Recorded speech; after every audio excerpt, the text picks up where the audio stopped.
Any mother struggling to balance a career and raising young children will know how hard it is. There's the guilt, the feeling that you're not giving enough to either role, and the frustration that these kids didn't come with a manual. As a parent, you know it's important to have clear boundaries, but you also want to be caring and compassionate, right? Well, I'm Camilla McGill, and as a seasoned parenting coach and mum of 4, I'm excited to give you the principles, tools, and inspiration you need to raise amazing kids. Welcome to Raising Kids with Love and Boundaries. Is the question of the week, which is, how do I handle it when my child doesn't want me to go to work and is really sad?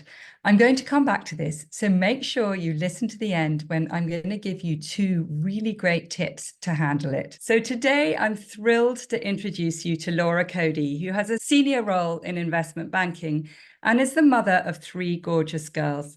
Laura first approached me for help when her daughters were little, and she's here to tell you why she reached out. So Laura, over to you.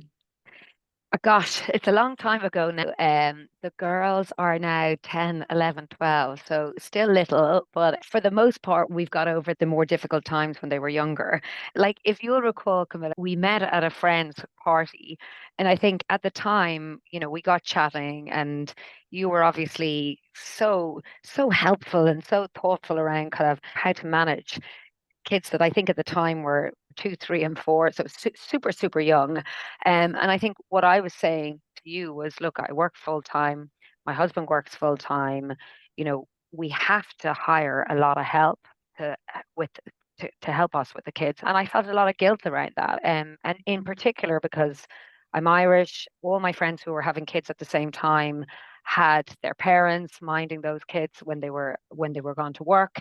And I just felt like I was overcompensating, when I was with them because I was ridden with guilt. And at that little age, even from 2, 3, 4, when they start going to play school, when they start like bigger school, I mean, there's a lot of questions around, where are you, mummy? And why weren't you there to pick me up today? And why couldn't you come to my ballet recital? So I think you met a very distraught woman who was suffering from a lot of guilt, actually. And I felt really upset that I didn't have family to lean on at all Yeah. in London in Yeah. particular.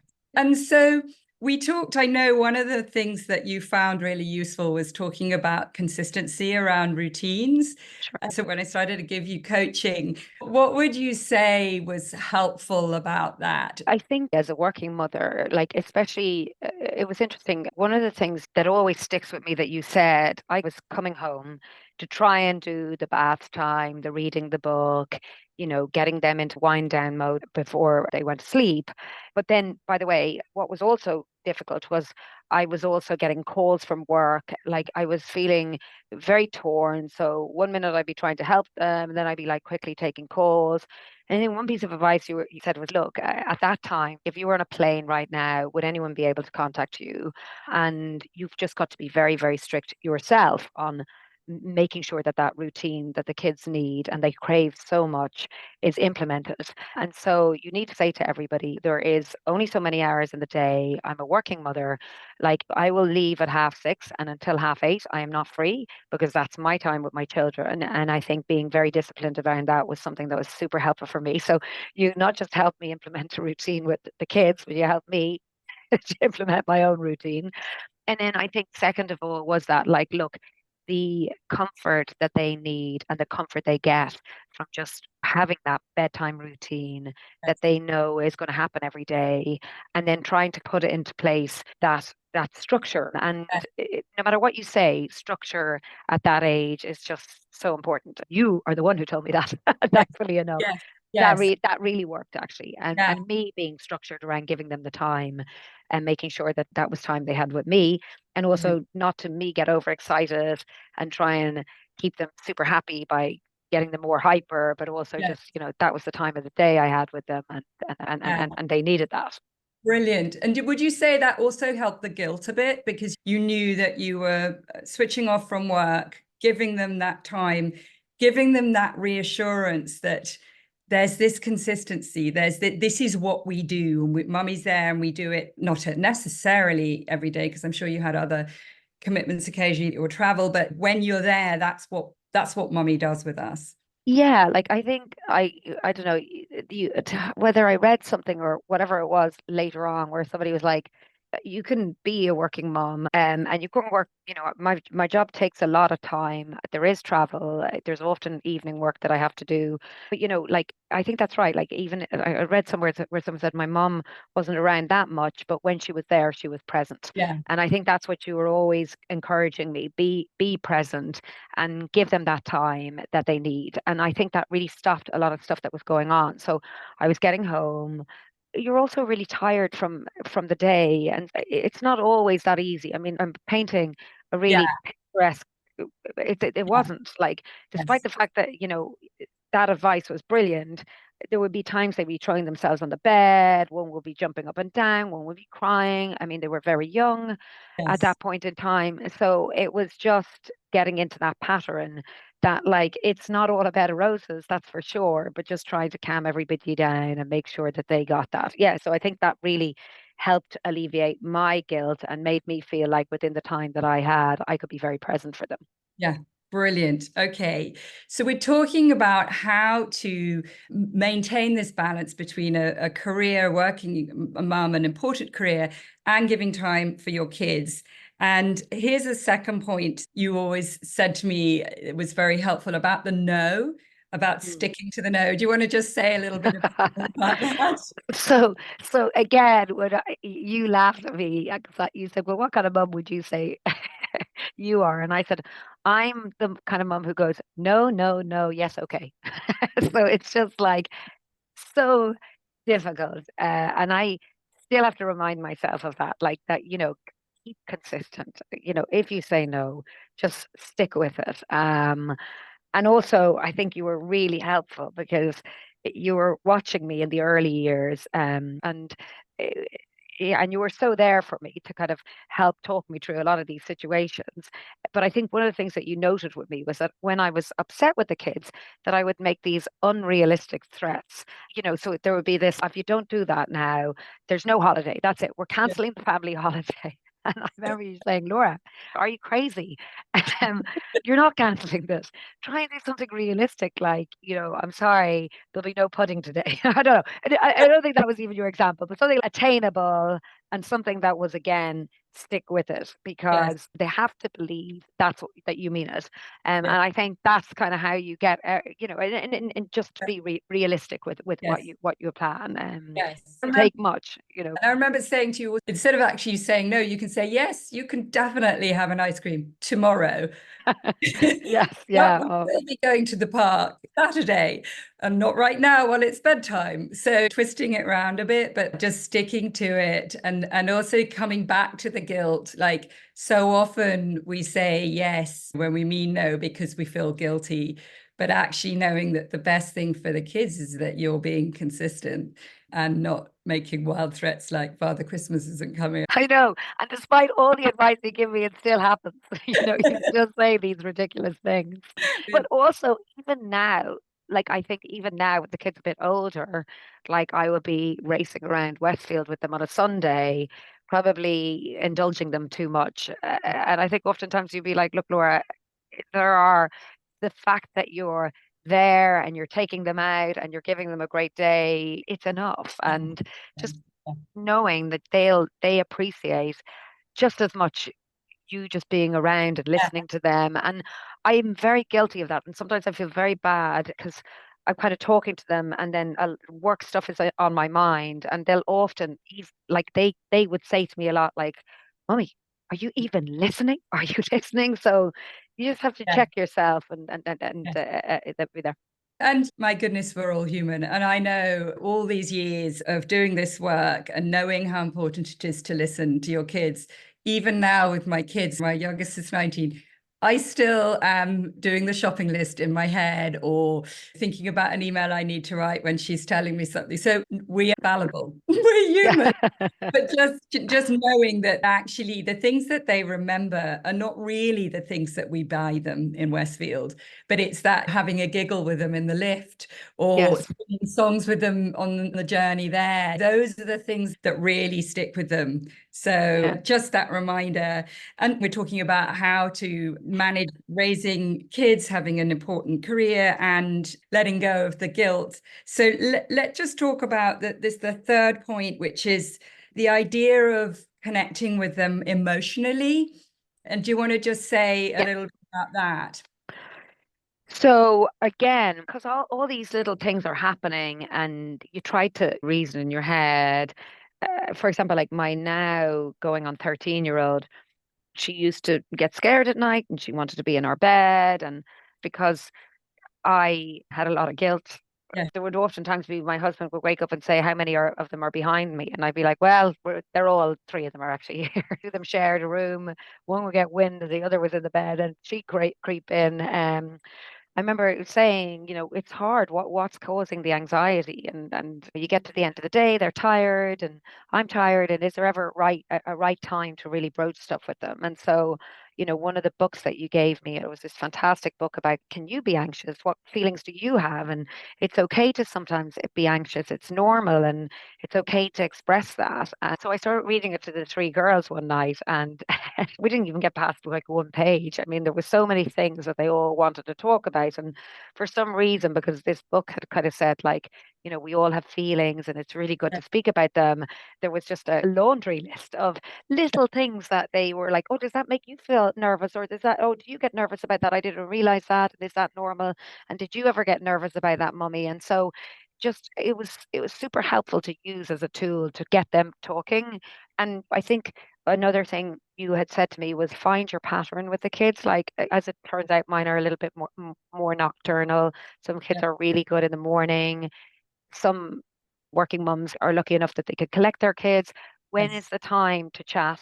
And when yeah, is the time for them to kind of be able to tell you stuff? yes, And I often find with mine, because anything but go to sleep, that's the one time I could sit in the bed and yes, before I know it, a lot of stuff comes out. And that starts from the age of 2, 3 and all the way up. And yes, now, what may have been 10 minutes now sometimes is 2 hours of chatting yes. through what, what's what. But it's super important. But knowing to take the time. And the other bit was really important that you gave me was because my girls are so close in age, try and do something individually with each of them and try and somehow, because I was laughing with you when I was saying that one of them had done well in a play and the other two were jealous. And I was trying to explain to them all, look, we should rejoice in each other's success. And you're all wonderful and I love you just as much. But when they're close together Yeah, and your time is so limited, actually doing something a little bit special with yeah, each of them and yeah, having that time alone does wonders. So you gave me a great idea for Christmas one time, which was like each one of them got a day, got to choose one thing that they did together with mummy and daddy without their sisters. yeah, And that was amazing. Like of all the things they opened, this was like gold dust. Like yeah, I could go with mum and dad and they were young, like they were 6, 7, and 8. yeah, I can go without my two sisters and have mum and dad like result. This yeah, is yes, so that was great advice, just because you're very time poor when you're yeah. both working and they need to feel special, even though they're part of a wonderful family, they need to feel that time alone. So that was Yeah, also great. brilliant. That's so helpful. And I think there was one other thing around that feeling thing was I know we talked about instead of reacting to the behavior, look to what's behind it. Because Aha. sometimes they can just be vile and just so rude and say such awful things to us. And actually, if we can, instead of saying, how dare you be so rude or don't do that, say, oh God, something's up. And something's there. I remember we've had conversations about that as well. You'd be very good. Not only do I do that with my kids now, thanks to you, I also do it with my husband. So thank you to work for both of them. But I agree with you. I think that's right. Is like, and that's really hard, right? So sometimes we've all Hard. lost our tempers. Yes. Sometimes I feel, especially with my eldest, I feel like I'm downstairs and she's on one chair and I'm on another, and we're both sulking. And my husband is trying to work out A, who's the adult in the room, and B, what's gone on here. But you're absolutely right. Usually, if you do try to figure out why that's happening, it's amazing how you can resolve the situation. And so I think that has been a great tool for me to just take a step back and say, what's behind this? Why is that happening? And trying to be more empathetic than lose the rag, which, in high drama situations, as you have in a house with me, three girls and a female cat, that we, we lose the plot sometimes, sadly. Uh, Brilliant. but that has been super helpful, and it's probably a lesson I use not just with my kids, but in all aspects of my life. Yes, absolutely. Absolutely. So, what would you say? So, say there was a parent thinking, I should be handling this all on my own. I should know how to do this. What would your words of wisdom be about getting help? Get help. Get help. No, look, honestly, I think that's right. Like, it's the one thing in life that you walk into with absolutely no training. You also, in the throes of your romance, never really think about you and your husband and what your views are on bringing up kids. Yes, And we also all take a huge amount of baggage from the way we were brought up, for the good and for the bad, many times for the good and other times bad habits that we all get into. So I have to say, having you as a sounding board, make me think differently and tweaking stuff that, like, I feel like I have a good intuition and I feel like I've got it. But like there will be times I will be calling you, telling you like that my middle child, who's normally the golden child, had thrown herself in the bed and was screaming hysterically, and I just couldn't work out and I couldn't keep my temper. Because it was like, what are you doing? And I think having you there and having you give me the guidance, it just has made all the difference to my relationship with the kids. And initially, when you mentioned it to me, I was like, really? No, I don't think so. And we had that kind of like trial session initially. And, you know, a week later, the difference between the relationship with the girls that I had and pre that was just so instrumental that, like there's a lot of times where you kind of said to me, I think you have it. I think everything's good.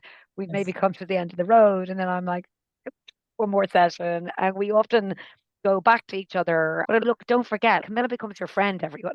So you end up going back to her even now, and I'm like, can you just talk me through these tweens, teens, whatever the hell horror story I'm now going through? And so the advice that you've given me, I just think it's building blocks for life, and I would urge people to get the help. And there is no shame. If we want to be good at tennis, we train all day long. If we want to be good at our jobs, we get training. If I want to do public speaking, I get training. It is no harm to have a good sounding board. And my kids got into a fabulous routine, a fabulous way of dealing with each other, and we got the best. I've got the best out of that. That said, they still lose the plot a lot, but that's a personality thing. So no, but I would say 100%. brilliant. Thank you so much. And in terms of resources, there are resources from my website, myparentingsolutions.com.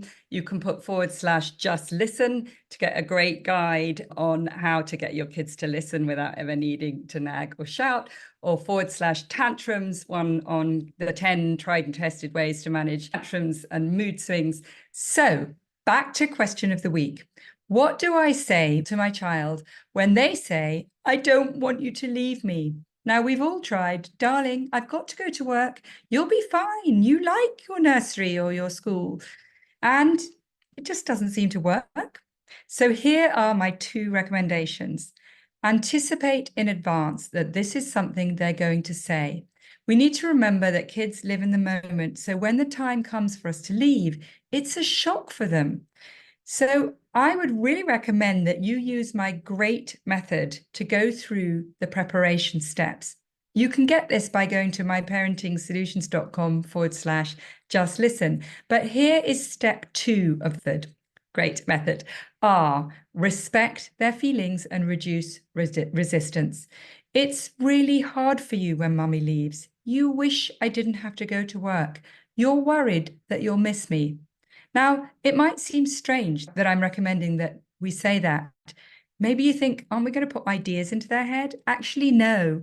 We're just putting into words how they feel, which helps to lower their resistance. I also recommend practicing the goodbye. How do you want me to say goodbye to you? What words do you want me to use? What kind of hug do you want?